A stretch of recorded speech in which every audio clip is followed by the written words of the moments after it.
My name is Katie Lizama. I got connected to the foundation when I was a youth. My mom started doing the English classes and I started doing childcare through there. I started getting us Estelle hours.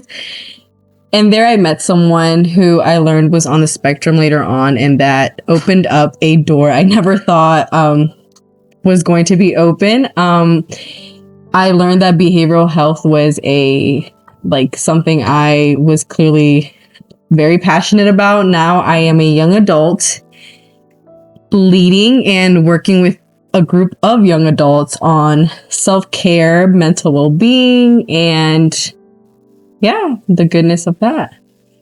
My practicum, I am doing it with the Anna A. Brito Foundation with my class at Montgomery College.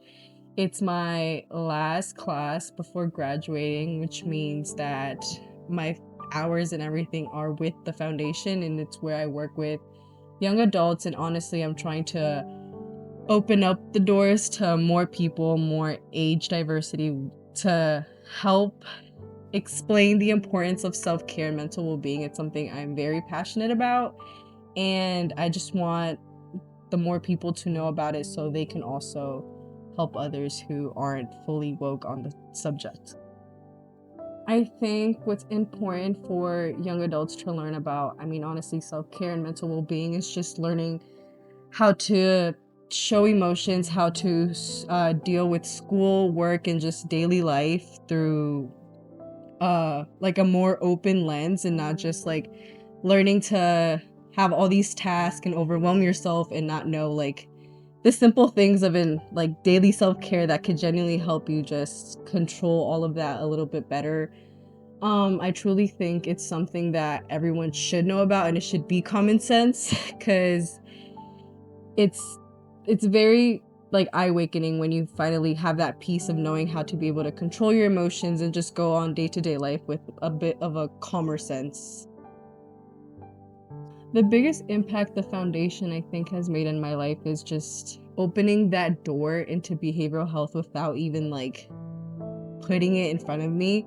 Meeting that boy when I was I think I was 14, maybe 13 years old, and just honestly thinking it was a babysitting job, and now I'm working with people and starting to focus more on behavioral health and all that, which means people that are mentally disabled, just on the spectrum, adults, kids, honestly, so many different groups of people that I think it's great to work with, and that's just what I'm doing now. So it's great that something like that just put me in the place where I am now.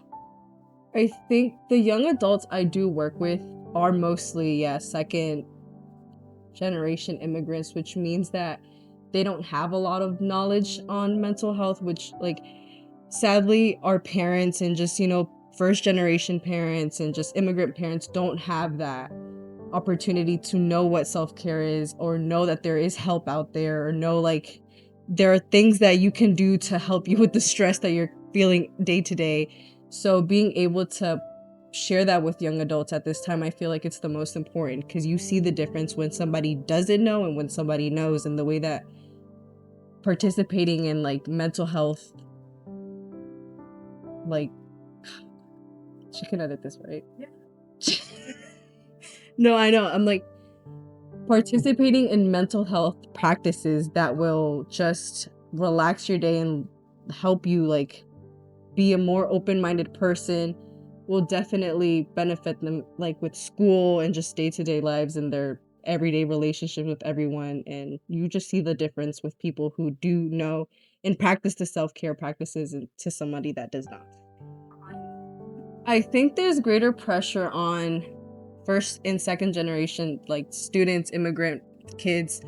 For example, for me, I am a first generation graduate for high school, college, all that there is next to accomplish. But I think it's just because there's such a spotlight on you, and there's so much pressure from your parents and everyone before, because they didn't go through it and they want what's best for you. But through that, I think you get lost in being a person. So that's where these self-care and mental well-being practices are so important, because when you put so much pressure on what's going on around, you kind of lose like yourself. So it kind of helps you like remember like it's not, you don't have to rush, you don't have to put all this pressure and just negative like hurry focus on these things. You are able to just take your time and be a person and don't stress on the things that you don't need to stress about.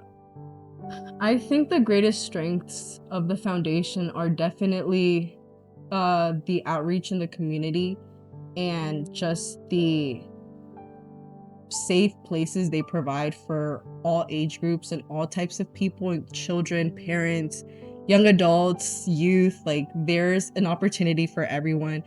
I do hope that with this starting and with me trying to advocate and be a person in leadership with mental well-being and everything, I hope that this is something that continues to grow and will eventually become something bigger than what it is now.